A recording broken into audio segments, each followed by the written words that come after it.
मीरा भाईंदरमध्ये MMRDAच्या अभियंत्यानं कमाल केली आहे। 4 लेनचा फ्लायओव्हर चक्क 2 लेनचा बनवलाय। 4 लेनचा फ्लायओव्हर काही अंतर कापल्यानंतर अचानक 2 लेनचा होतो, त्यामुळे वाहनधारकांच्या जीवाला धोका निर्माण होण्याची शक्यता आहे। या फ्लायओव्हर बांधकामांमध्ये आर्थिक गैरव्यवहार झाल्याचा संशय व्यक्त केला जातोय, तर या प्रकरणाची चौकशी करण्याची मागणी करण्यात आलेली आहे।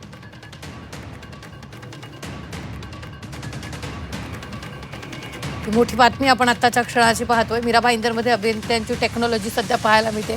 4 लेनचा फ्लायओव्हर 2 लेनचा बनवलाय। MMRच्या अभियंत्यानं ही कमाल केली आहे। तर यावर आर्थिक गैरव्यवहार झाल्याचा सुद्धा संशय व्यक्त केला जातोय।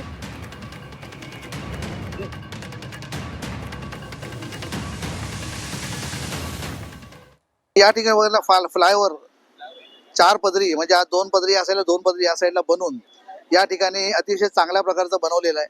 त्याच्यामध्ये काय बद्दल काय दुमत नाही, पण या ठिकाणी पुढे आल्यानंतर गोल्डन याच्या पुढे जरी आल्यानंतर तुम्ही बघत असाल या ठिकाणी सिंगल लाईन केलेलं आहे। तर ही कुठली टेक्नॉलॉजी आहे? मला वाटतं या ठिकाणी MMRDA चे PWDचे अधिकारी आणि हे जे आहेत ना अधिकारी आर्किटेक्ट यांचं फेल्युअर आहे, लक्षात घ्या। त्यामुळे या ठिकाणी जे आर्किटेक्ट होते त्यांना मी पुरस्कार पण देतो। तुम्ही बघत असाल या ठिकाणी हार पण घातलाय, त्यांच्या स्मरणार्थ घातलाय, लक्षात घ्या। त्यामुळे आणि त्यांना मी हे गिफ्ट पण देतोय, लक्षात घ्या। हे जे त्यांनी काम केलेलं आहे ना, घटिया काम केलेलं आहे ना, त्याचं आम्ही गिफ्ट पण देणार। आता मी फक्त खुल्ला आणलाय।